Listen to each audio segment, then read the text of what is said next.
벌써 7차 시입니다.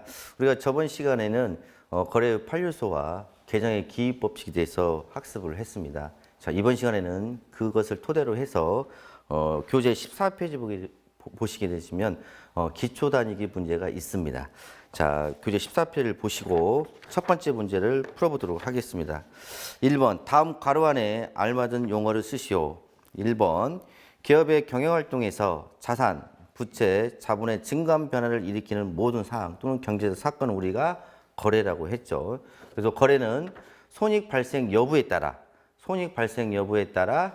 교환거래, 손익거래, 혼합거래로 나눠진다고 했죠. 그래서 2번은 거래의 종류에는 교환거래, 손익거래, 혼합거래가 있다. 이렇게 기입을 하시면 됩니다. 자, 2번. 다음 거래가 회계상의 거래면 O, 아닌 경우 X를 표시하시오. 자, 우리가 회계상의 거래라는 것은 뭡니까? 앞에서 문제를 풀어봤듯이 자산이 증가하거나 감소하거나 부채가 증가하거나 감소하거나 자본이 증가하거나 감소하는 경우에만 우리가 회계상의 거래라고 했고 그 거래만 장부에다가 기록을 한다는 것입니다. 근데 상품을 계약한다, 상품을 주문한다, 상품을 보관한다, 어떤 종업원을 채용한다, 어떤 담보를 제공한다는 것은 실제적으로 돈이 오고 간 거래가 아니기 때문에 회계상의 거래라고 할 수가 없고 그것은 장부에다가 기록을 할 수가 없습니다. 자, 그런 의미를 토대로 해서 1번 문제를 2번에 1번 문제를 보게 되면 화재로 인하여 건물 40만 원이 소실되다.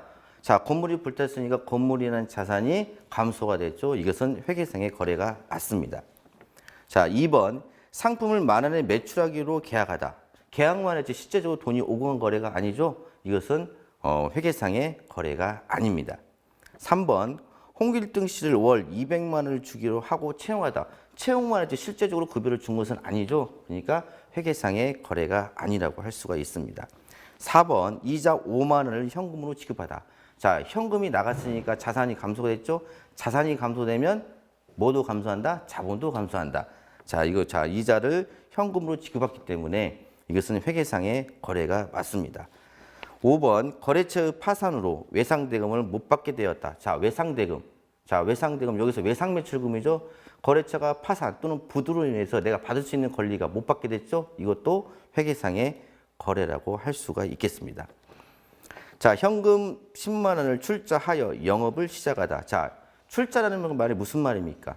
자, 쉽게 말하면 소유주가, 자, 여기서 우리가 하나의 기업이 있다면 소유주가 있는데 이 소유주라는 사람이 이 기업에게 출자를 합니다. 출자를 한다는 것은 투자를 한다는 말인데 그러면 기업의 입장에서 출자를 받았으니까 자산이 증가가 되겠죠. 그럼 이것도 회계상의 거래가 맞는데 여기서 알고 보면 소유주, 주식회사의 소유주는 누굽니까? 주주라고 할 수 있습니다. 주주. 주식회사의 소유주는 주주입니다. 주주가 회사를 설립하고 유능한 경영자를 모셔다가 회사를 경영하는 기업이 바로 주식회사라고 할 수가 있고, 자, 소유주가 개인 기업이 있습니다. 개인이 출자해서 경영하는 기업, 이게 바로 개인 기업이라고 할 수가 있는데 현재 고등학교 회계는 거의 한 70%가 이 개인 기업을 대상으로 회계를 하는데 이 소유주가 기업에게 출자를 하게 되면 기업으로서는 자산 마이너스 부채는 자본이기 때문에 소유주가 만약에 현금을 출자되면 자산이 증가가 되겠죠. 근데 부채는 변함이 없으니까 당연히 자본도 증가가 되겠죠. 이것은 회계상의 거래라고 할 수가 있겠습니다. 자, 7번 은행에서 차입을 하기 위해 토지를 담보로 제공하다. 자, 그 다음에 회계를 하다 보면 대여라는 말이 많이 나옵니다. 대여. 요 대여라는 말은 돈을 빌려준 경우는 우리가 대여라고 하고 반대로 돈을 빌려온 경우를 말하자면 차입이라고 합니다. 돈을 빌려왔으니까 뭐가 증가됩니까? 부채가 증가되겠죠. 좀 덧붙여서 말하면 대여와 차입의 대가. 자, 돈을 빌려주면 뭘 받습니까? 이자를 받죠.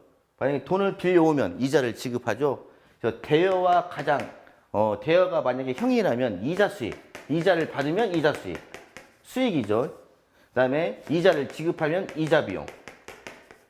그래서 이 이자 수익과 이자 비용이 우리가 나중에 다음 시간에 분개를 하는데 가장 많이 나오는 계정 과목이라고 할 수가 있습니다. 뒤에가 수익으로 끝났네요. 수익이고 뒤에가 비용으로 끝났죠. 이건 비용입니다. 그래서 대여는 돈을 빌려준 경우, 차입은 돈을 빌려온 경우. 그래서 대여와 차입의 대가는 뭐다? 이자다. 대여에 대한 대가를 이자 수입, 차입에 대한 대가를 이자 비용이라고 할 수가 있겠습니다. 그다음에 또 보게 되면 또 해결을 하다 보면 자, 이건 돈을 빌려주는 것이고 그다음에 임대라는 말이 있습니다. 임대. 자, 임대는 뭡니까?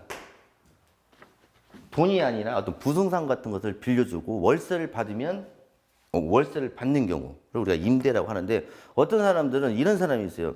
친구한테 가가지고 나 오늘 건물을 하나 임대하고 왔어. 그게 잘못된 말입니다. 임대가 아니라 뭐라고 해야 돼요? 임대의 반대인 임차라고 해야 됩니다. 임차. 이건 건물을 빌려주는 것이고 이것은 건물을 빌려온 경우고 쉽게 말하면 월세를 받는 것이고 임차는 월세를 지급하는 것입니다. 그래서 임대의 대가를 뭐라 하냐면 임대료, 임차의 대가를 뭐라 하냐면 임차료. 그래서 사람들이 임대와 임차를 가장 많이 헷갈려 합니다.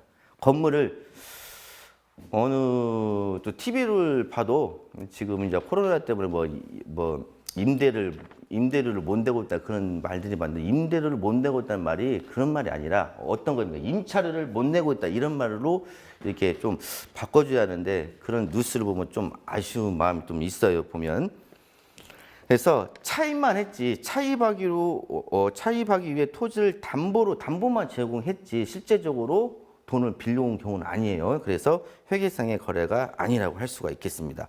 8번 창고에 보관 중이던 상품을 도난당하다. 창고에 보관 중인 상품이 없어졌으니까 상품이라는 자산은 감소가 되겠죠. 그래서 이것 바로 회계상의 거래라고 할 수가 있겠습니다. 3번 거래를 확인하여 거래의 결합관계와 거래의 종류를 표시하시오. 자, 거래의 결합관계 또는 거래의 판료소인데 자, 우리가 거래의 판료소 저번 시간에 배웠는데 차변, 대변. 자, 차변에는 자산의 증가. 자산의 증가는 차변에다가 기록하자고 약속한 것입니다, 이게. 그러면 자산의 증가가 차변이면 자산의 감소는 대변. 자산의 감소는 대변에다가 기록을 하자. 부채의 증가는 빚의 증가는 대변에다가 기록을 하고 빚을 감소시키면 빚을 갚으면 차변에다가 부채의 감소 이렇게 기록을 하자고 뭐 하냐면 약속을 한 겁니다. 이게 장부에다가 기록하고 계산하고 정리하는 것을 약속을 한 겁니다. 그다음에 자본의 증가는 우리가 대변에다가 기록을 하고 자본의 감소는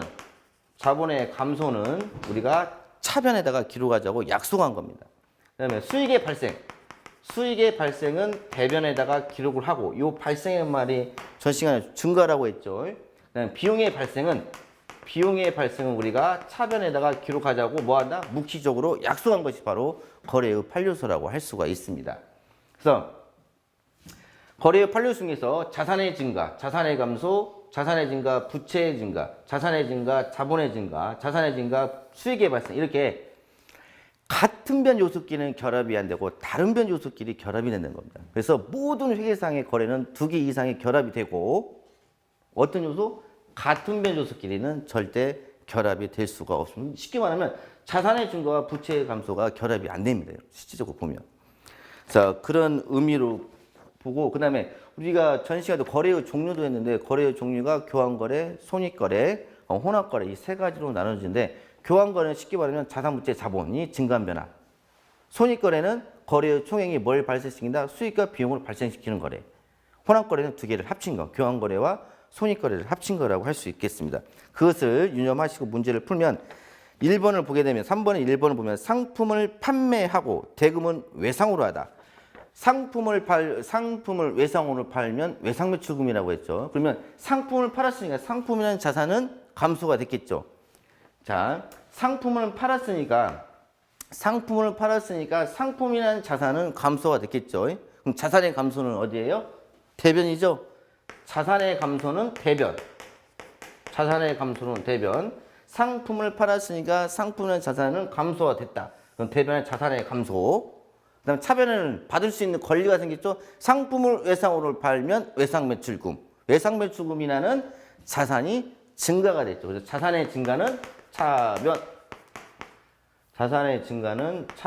그럼 차변도 자산이고 대변도 자산이네요. 쉽게 말하면 자산, 부채, 자본이 증감 변화가 일어났죠. 이런 것들을 뭐라 한다? 교환거래라고 합니다. 교환거래. 교환거래라고 할 수가 있습니다. 자, 2번을 보면 현금을 출자하여 영업을 시작하다. 현금을 출자했다. 소유주가 기업한테 출자, 또 투자를 했다는 것은 현금으로 출자를 했으니까 현금이라는 자산은 증가가 되겠죠. 그럼 차변에 현금이라는 자산이 증가가 되니까 차변에 자산의 증가가 되겠죠. 차변에는. 자, 출자라는 말이 나왔죠. 자, 출자라는 말이 나면 무조건 여러분들 뭘 생각하냐면 자본이 증가한다. 이렇게 여러분들이 생각을 하시면 됩니다. 개인기업의 자본과 주식회사의 자본은 틀리죠. 개인기업의 자본은 자본금 하나뿐이 없다고 했고 주식회사의 자본은 5가지가 있다고 했죠. 자본금, 자본잉여금, 자본유지조정, 기타, 포괄순이익 2개의 이익잉여금 요 5개로 구성이 되는데 현재 여러분들이 배우고 있는 회계는 지금 주식회사가 아니라 개인기업을 대상으로 하기 때문에 자 출자라는 말에 나면 무조건 자본이 증가한다고 여러분들이 생각을 하시면 됩니다. 그래서 차변에는 자산이 증가가 되고 대변에는 뭐가 증가한다? 자본이 증가가 된다고 여러분들 이해를 하시면 됩니다. 그래서 자산의 증가는 차변, 자본의 증가는 대변. 쉽게 말하면 자산부채 자본이 증가 변화가 일어났죠? 이런 것들을 뭐라 하냐면 교환거래라고 한다. 교환거래. 자, 3번. 건물을 임차하고 건물을 빌려오고 월세를 현금으로 지급하다. 현금이 나갔네요. 현금이라는 자산이 감소가 됐죠? 자, 자산의 감소는 어디예요? 대변. 자산의 감소는 대변. 자, 요 자산이 뭐 때문에 감소했어요? 월세를 지급했어요. 월세를 지급하면 임차료. 임차료는 비용이죠? 비용의 발생은 어디예요? 차변. 비용의 발생은 차변에다가 기록을 한다는 겁니다. 그래서 거래의 총액이 뭘 발생시켰어요? 비용을 발생시켰죠? 그래서 이걸 뭐라 하냐면 손익거래라고 할 수가 있겠습니다. 손익거래. 자, 4번. 화재보험료를 현금으로 지급하다. 현금이 나갔으니까 대변에 자산의 감소가 일어났죠. 자, 이 자산이 왜 감소됐어요? 보험료를 지급했네. 보험료는 뭐예요? 비용이죠? 비용의 발생은 어디예요? 차변. 비용의 발생은 차변이기 때문에 거래의 총액이 뭘 발생시켰어요? 비용을 발생시켰기 때문에 이것은 손익거래라고 할 수가 있겠습니다. 자, 5번. 단기차입금 5만 원과 이자 7만 원을 현금으로 지급하다. 자, 현금이 나갔죠? 현금이라는 자산이 감소가 됐으니까 자산의 감소는 어디예요? 대변. 자산의 감소는 대변에다 기록하고 자, 현금이 왜 나갔어요? 내가 빌려온 돈을 갚았죠. 차입금을 갚았죠. 부채의 감소는 어디예요? 차변이죠. 자, 차입의 대가가 뭐라고 했어요? 이자 비용. 그래서 차변에는 부채의 감소 또는 하나 더 비용의 발생이라는 결합관계를 유추할 수가 있겠습니다. 자, 이게 보게 되면 자, 부채의 감소, 자산의 감소 요것만 봤을 때는 교환거래죠. 요것만 봤을 때는 자산부채 자본이 증가하는 거래니까. 그 다음에 요렇게 봤을 때는 비용의 발생, 자산의 감소죠. 이것은 손익거래죠. 그래서 이 두 개가 혼합이 되어 있다고 해서 혼합거래라고 할 수가 있겠습니다. 그래서 3번에 1번은 자산의 증가, 자산의 감소, 교환거래. 2번은 자산의 증가, 자본의 증가, 교환거래. 3번은 비용의 발생, 자산의 감소, 손익거래. 4번은 비용의 발생, 자산의 감소, 손익거래. 5번에는 부채의 감소, 비용의 발생, 자산의 감소. 이것은 혼합거래라고 할 수가 있겠습니다. 요 내용은 선생님이 분기할 때 다시 해주겠습니다. 그래서 이런 경우가 교환거래구나, 이런 경우가 손익거래구나, 이런 경우가 혼합거래만 여러분들이 그냥 이해하시고 넘어가시면 됩니다. 8차시부터 15차시가 분기로 이루어지기 때문에 거기서 다시 한 번 더 학습을 하도록 하겠습니다. 그 다음에 문제 여기 보니까 잘못됐네요. 2번이 아니라 4번 보겠습니다. 다음 계정의 증가, 감소, 발생, 소멸을 각 계정은 가로 안에 표기하시오. 자, 우리가 거래의 판료수랄지 계정의 기입법칙이랄지 분기의 법칙은 같습니다. 자, 상품은 우선 위에다가 쓰세요. 상품은 자산이죠. 지급어음은 부채, 통신비는 비용, 외상매출금은 자산, 차량운반금은 자산, 임대료는 수익, 이자 수익은 수익, 단기 차입금은 부채, 생과 공과는 비용, 상품 매출 이익은 수익, 권무는 자산, 자본금은 자본인데, 자 상품은 상품은 보니까 잡이 달아져 있고 지급은 부채죠. 부채의 증가는 어디예요? 대변. 부채를 갚으면 차변. 그래서 차변의 감소, 대변의 증가를 기록해 주시면 되고, 통신비는 비용이죠. 자, 비용의 발생은 어디입니까? 차변. 비용의 소매는 어디입니까? 대변. 자, 외상매출금은 자산이죠. 자산의 증가는 어디다 기록한다? 차변. 자산의 감소는 대변. 자, 차량운반거는 차량운반거가 자동차를 의미하는데, 우리가 장부에다가 작성할 때 자동차라고 기록하는 것이 아니라 장부에다가 작성할 때는 자동차를 회계 기준에 맞게 차량 운반구 이렇게 바꿔서 기록한다는 거예요. 차량 운반구는 자산이죠.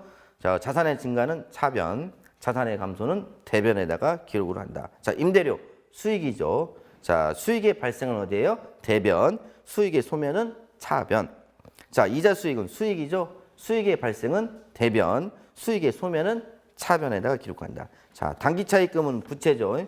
자, 부채의 증가는 대변, 부채의 감소는 차변.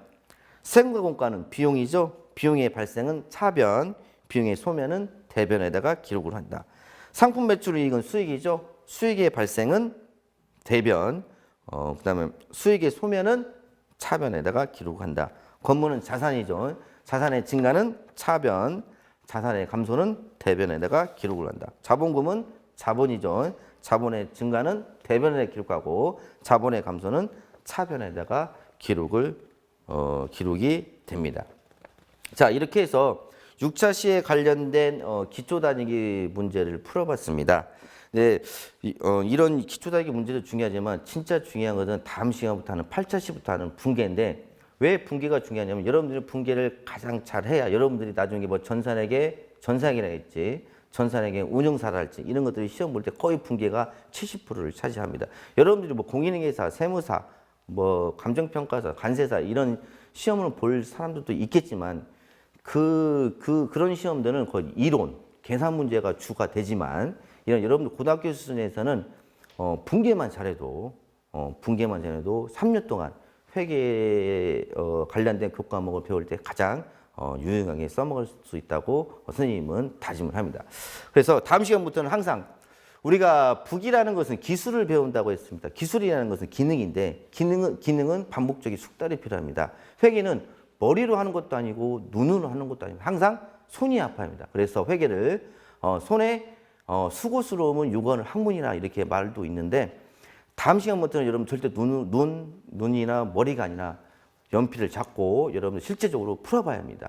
자, 어떤 학생을 보게 되면 그 시험 시간을 보게 되면 분계 문제를 볼 때 눈으로 하고 있어요. 눈으로 하게 되면 절대 문제를 못 풉니다. 항상 직접 써보고 직접 계산하면서 반복을 해야 회계를 잘하는 것입니다. 감사합니다.